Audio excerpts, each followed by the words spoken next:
Bueno, mi nombre es Eduardo Melo, vamos a hablar de la guía 1, actividad 1, de fundamentos de sistemas de información, de su ciclo de vida y de las comparaciones en las metodologías en desarrollo. Bueno, en primer lugar, para abarcar el tema de los sistemas de información, vamos a abarcar tres tópicos. Uno es el tema de qué es un sistema de información, cuál es su estructura y los tipos de sistemas que normalmente encontramos en las organizaciones. Bueno, entonces en la definición de un sistema de información me basé más que todo en la bibliografía, en lo que encontré. Primero tenemos una definición de Rodríguez que nos habla de procedimientos y funciones en los que se recogen, se elaboran, se evalúan, se almacenan, se recuperan, se condensan y se hace una distribución de la información en una organización.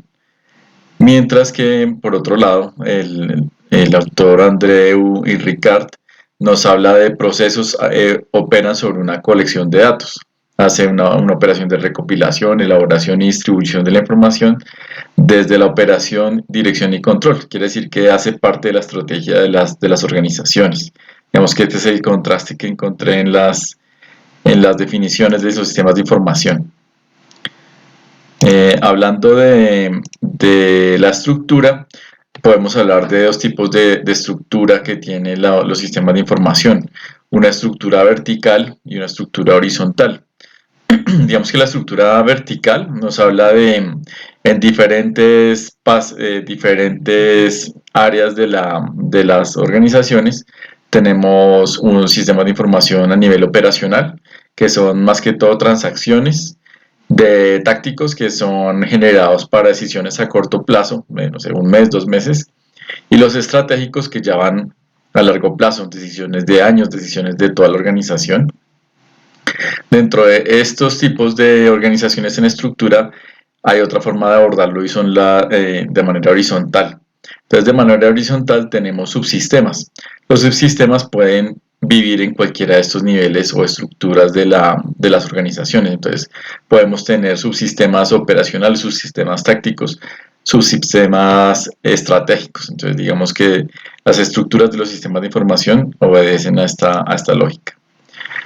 Ya mirándolo sobre una pirámide, como hablábamos de operacional, táctico, estratégico, encontramos que los sistemas de información pueden tener nombres diferentes.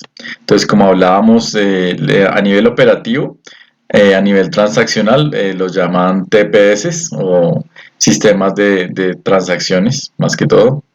A nivel táctico, más que todo automatización de operaciones, automatización del conocimiento, digamos que esa es como lo percibe el nivel táctico.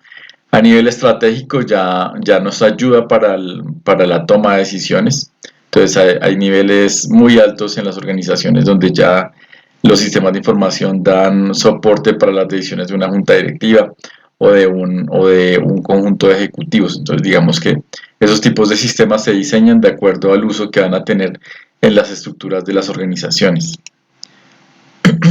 Vamos a hablar ahora de los ciclos de vida. Entonces, aquí encontré dos diferencias, dos aproximaciones. Mientras que hay un ciclo de vida estándar, más o menos reconocido por varios autores para los sistemas de información, las fases para orientados a objetos son un poco diferentes. Entonces, voy a mostrarles un poco lo que yo entendí de los sistemas de información. Entonces, en primer lugar, de acuerdo al autor Bersal, que en 2005 digamos que nos daba como siete fases dentro de los ciclos de vida de los sistemas de información. Primero es el tema de las definiciones. Las definiciones tienen que ver todo con lo que son el levantamiento de requerimientos para las bases de datos. Todo lo que son requerimientos funcionales, no funcionales, de sistema, del negocio, de todo lo que hemos visto en nuestro ejercicio profesional. En cuanto al diseño, digamos que se aborda desde diferentes ópticas. Hay un diseño conceptual que es como mirar en esquema general cómo va a tener la base de datos. Hay un diseño lógico que lo hacemos a través puede ser de UML o de software para hacer modelos relacionales. Y un diseño físico que ya es el sistema de gestión de bases de datos. El tema de la implementación ya implica es cómo creamos la base de datos, cómo creamos los campos, las tablas maestras, todo lo que te tiene que implicar el tema de la implementación, la creación de la base de datos. Hay una fase posterior que es la carga de datos. La carga de datos puede generar diferentes complicaciones dependiendo de si vamos a hacer la base de datos desde cero o si vamos a hacer una migración de datos.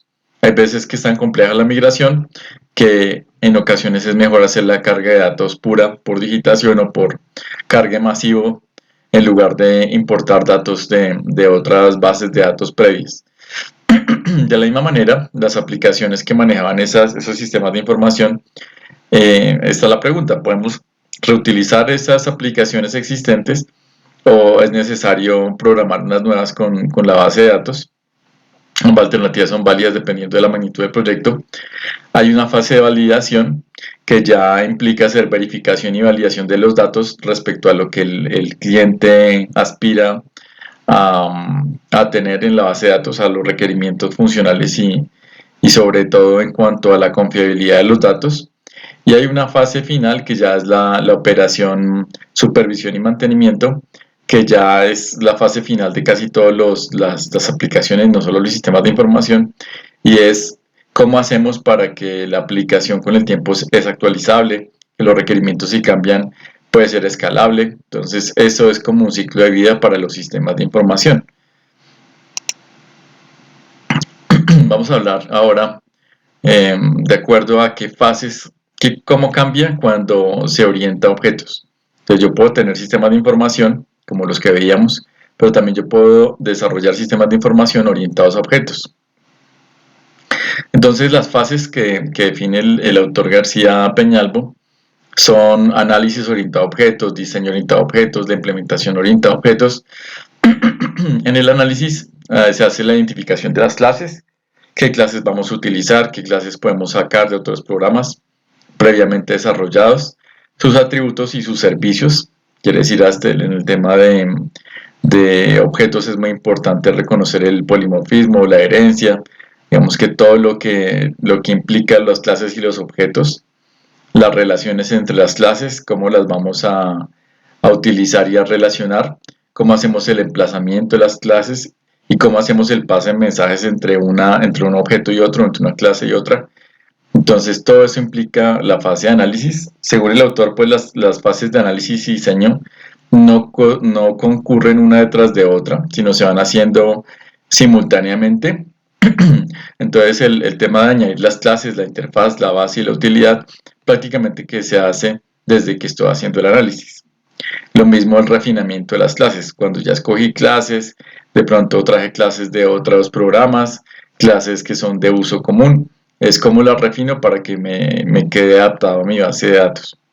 Y finalmente, la implementación aquí ya es cómo nos quedó en términos de diagramas de componentes, cómo se interrelacionan, cómo se comunican y finalmente cómo hacemos el despliegue de las clases y de los objetos cuando estamos construyendo la base de datos. Esos diagramas prácticamente que son el entregable si orientamos a uso de objetos para sistemas de información y para bases de datos.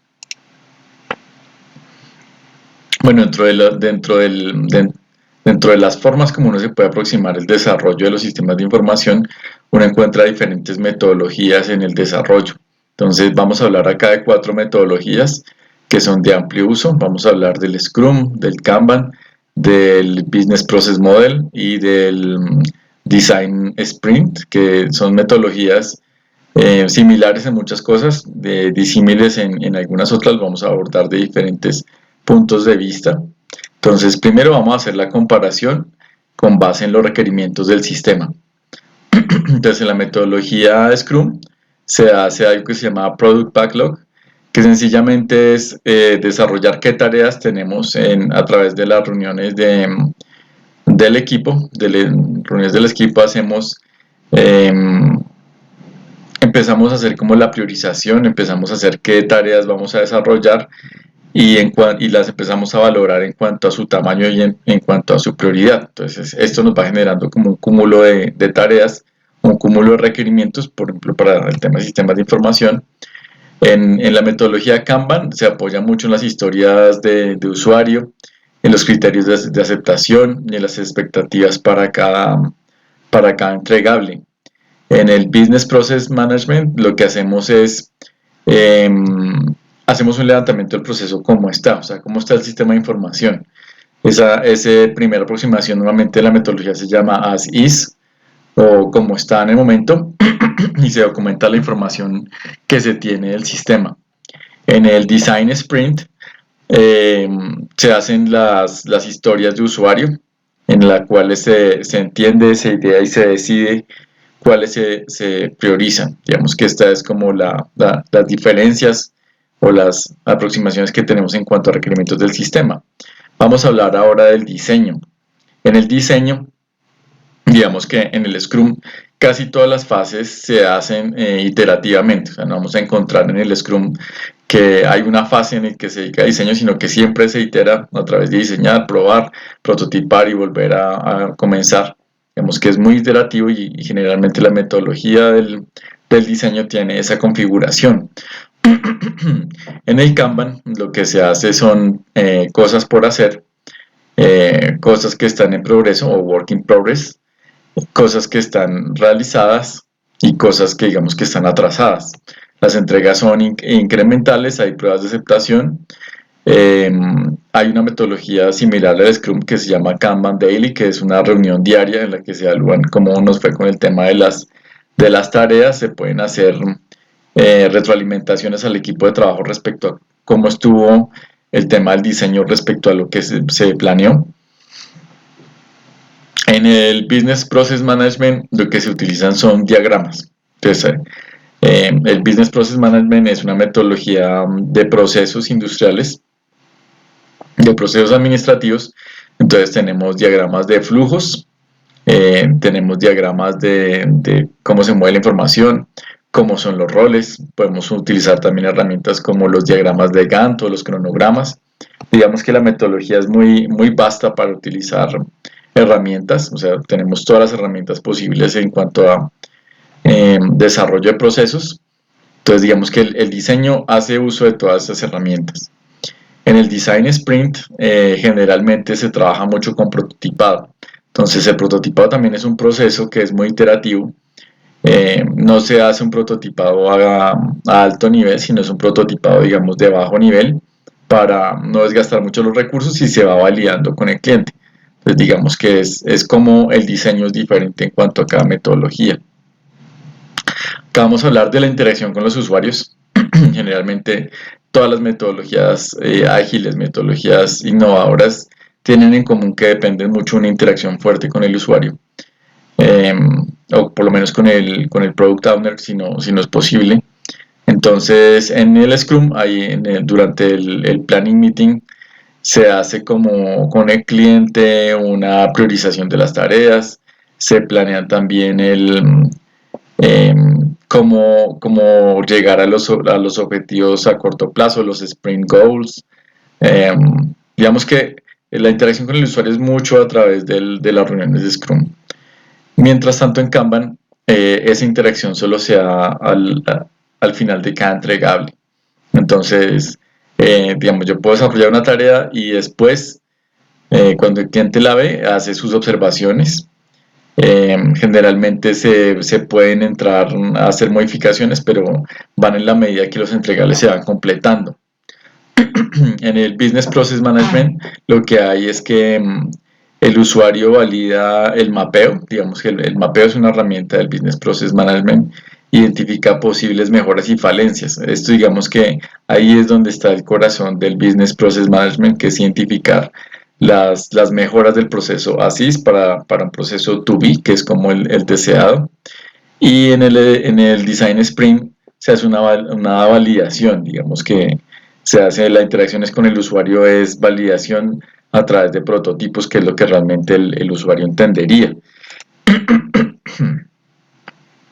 En las pruebas no cambia mucho el tema en el Scrum, como hablábamos, siempre hay una fase de diseño, de detalle, de testeo, de despliegue, y de ajustes en la metodología, y entonces es muy iterativa. Entonces, prácticamente que las pruebas se hacen permanentemente. El equipo de test siempre hace parte de las reuniones del Daily Scrum. Entonces, todo el tiempo estamos trabajando en el tema de pruebas. Vemos que es continuo. Mientras tanto, en el Kanban, al igual que la interacción con el usuario, se realiza en el momento de la finalización de los entregables. Entonces, digamos que también hay una posibilidad que es en las reuniones diarias incluir este tema de las pruebas. Sin embargo, la metodología lo asocia mucho al tema de entregables. En el business, en el BPM, lo que se hace es que se pueden identificar indicadores de desempeño. Entonces, podemos decir que si una base de datos y sistema de información tiene cambios, podemos irlo evolucionando a través de los KPIs de la base de datos. Mientras tanto, en el Sprint Design, la validación del usuario es importante que esté presente también todo el equipo, porque la experiencia de usuario le da mucha relevancia a lo que hace el equipo de desarrollo. Entonces, digamos que en esas validaciones, en esos prototipos que se le construyen al usuario, son muy importantes para el tema de las pruebas. Digamos que se depende aquí por completo del usuario para el avance. En el tema, ya finalmente, en el tema de entregas y feedback, las entregas en el Scrum son incrementales, o sea, el tema de iterar siempre diseño, testeo, despliego y aplico, es digamos que algo común y que las entregas son incrementales. Yo no voy a hacer una sola entrega final, sino que voy haciendo entregas con el equipo. En el Kanban las entregas son incrementales, pero digamos que son establecidas con los entregables primarios de cliente. Entonces pueden establecerse 3, 4 entregas, mientras que yo puedo tener en el Scrum entregas diarias, entregas inclusive dentro de la misma jornada. En el BPM, digamos que lo que se entrega es un proceso to be o un proceso refinado. Digamos, se puede mirar cómo o qué tenemos que hacer para actuar sobre el proceso para llegar a tener un mejor resultado. Y en el Design Sprint, digamos que se hace el prototipo de alta fidelidad, digamos que esa es la entrega final que se espera. Puede ser prototipos o prototipos que se necesiten, se le entregan al cliente y pues obviamente con toda su documentación. En el feedback, la metodología Scrum tiene en el review del sprint, que es el semanal, podemos tener el feedback de los usuarios o de los product owners respecto a nuestro desarrollo, respecto al Kanban. Digamos que el feedback de usuario se da con los entregables parciales. Entonces, digamos que el cliente puede sugerir cambios, puede aceptar o puede rechazar las entregas parciales que se pacten con él a través del Kanban. Y en el BPM, pues digamos que el feedback se da después de la implementación de mejoras. El cliente puede definir si le gustó o no le gustó el usar las nuevas propuestas, los nuevos temas que agilizaron el desarrollo. Y el feedback del usuario en el Design Sprint, digamos que a través de los prototipos de baja fidelidad, así como los de alta fidelidad, el feedback es permanente, pero depende de la construcción de buenos prototipos. Entonces, si no hay buenos prototipos, el feedback también puede ser pobre. Digamos que esta es mi presentación. Muchas gracias.